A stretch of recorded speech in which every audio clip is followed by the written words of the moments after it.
누군가는 꼭 해야 될 말이라고 저는 생각을 했고요. 의견이 하나로 모아지지는 않았던 것은 저도 인식하고 있었습니다. 동료 의원에 대한 결단을 촉구하는 그 요구가 참 쉬운 일은 아니죠. 이전부터 강선우 후보에 대한 여러 가지 질문들이 있었지만 인사권자의 고민, 그리고 국민의 눈높이, 그리고 후보자 당사자의 판단, 그리고 동료와 또 우리 민주당원들의 생각들이 사실 굉장히 복잡했던 것은 사실이었던 것 같고요. 저도 굉장히 오랫동안 고민을 했지만 이재명 정부의 성공을 위해서라면 우리는 어떤 것도 할 수 있다. 저는 그 마음이 우리 강선우 후보님과 저의 같은 마음 아니었나 이렇게 생각이 됩니다. 이재명 정부의 인사 문제의 어려움을 극복하기 위해서 필요했던 부분이고요. 그런 뜻에서는 마음이 맞지 않았나 생각합니다. 네, 오늘 부분인데요. 어제 페이스북에 올리시고 17분 뒤에 방송국자가 사퇴 의장 밝히셨는데, 그러니까 전당대회 앞두고 관심사가 이재명 대통령의 마음이 누구에게 있느냐기도 하잖아요. 어제도 박찬대와 대통령에 대한 교감이 있었던 거 아니냐. 이런 생각이 좀 무섭고 한데, 박찬대에게 이재명 대통령의 마음이 있다라는 데에 대한 그런 입장이 어떻습니까? 그래도 이제 의원들께 질문들 많이 했고, 양 후보자한테도 많이 물어봤던 것 같습니다. 명심이 어디에 있는가? 저는 이번에 전당대회는 명심이 어디에 있느냐라고 하는 부분에 대해서 많은 분들이 관심을 갖고 있지만, 분명한 것은 명심은 국민들에게 있습니다. 명심은 국민들에게 있다는 것을 명심해야 된다.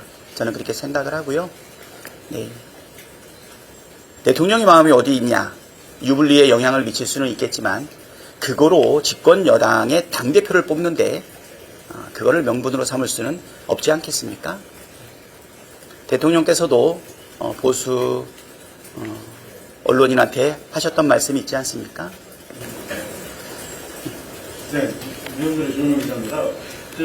의원님도 어제 그 강선우 후보 사퇴 17분 전에 이제 올리시지 않았습니까? 그 사퇴 요구를 하셨는데 그만큼 이제 늦었다는 비판이 있는데요. 그러니까 민주당이 민심에 반해서 대통령실의 어쨌든 잘못된 인사에 대해서도 쓴소리를 못하는 그런 이제 정당으로 전락되는 거 아니냐는 이런 우려들도 있을 것 같은데 어떻게 보십니까?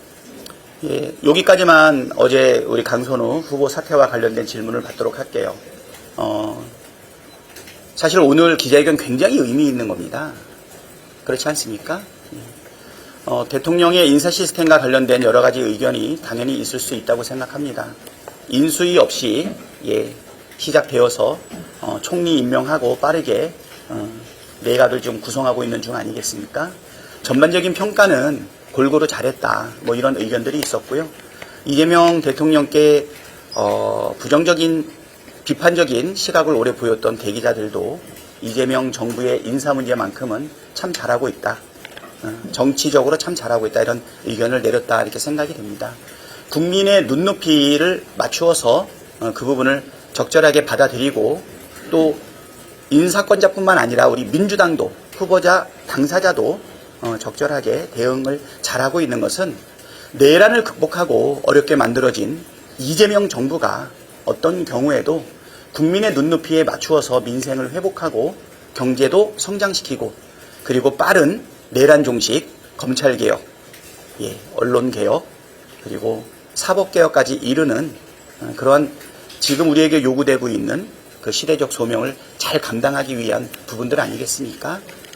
으뜸 일꾼으로 대통령을 뽑아주신 우리 국민 앞에서 함께 이를 맞출 국무위원들을 뽑는 과정 속에서 완벽한 결정이 있을 수 있겠습니까?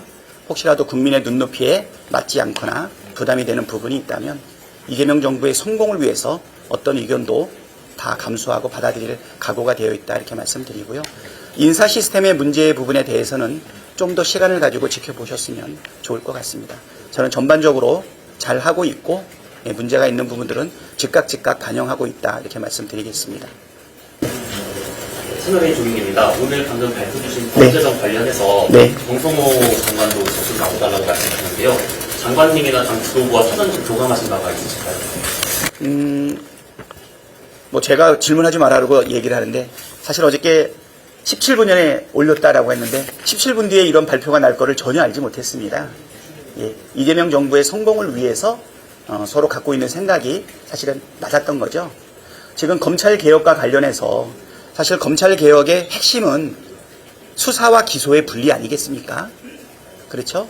수사하고 기소하고 기소를 목적으로 어쩌면 나쁜 정치적 목적을 가지고 수사하고 그러다 보니까 수사 결과를 맞추고 필요하다라고 하면 증거도 조작하고 증언도 왜곡시키고 여러 피의자들 사법적 공경에 빠져 있는 사람들에게 압박을 넣어서 자기들이 원하는 증언들을 이끌어내고 하는 이런 부분들이 있었는데요. 수사와 기소를 완전히 분리하고 검찰청을 폐지하고 공소청을 만들고 국가수사위원회를 만들어서 조종하는 이런 것들은 검찰개혁의 미래와 관련된 부분이라면 오늘 이야기했던 과거의 검찰들이 했던 그러한 과도한 그리고 무리한 조작질이라든가 이런 부분들에 대해서도 분명히 따져야 되지 않겠나라고 하는 게 검찰 과거사위원회 법을 만들게 된 계기고요. 이 부분에 대해서는 아까도 말했듯이 전반적인 국민적 정서 그리고 우리 민주당의 정서는 하나가 되어 있다 이렇게 보면 되고요. 정성호 법무부 장관께서도 장관 전에 비슷한 취지의 발언도 한 것으로 알고 있기 때문에 충분히 공감하고 있다라는 부분을 자신 있게 말씀드려도 좋을 것 같습니다.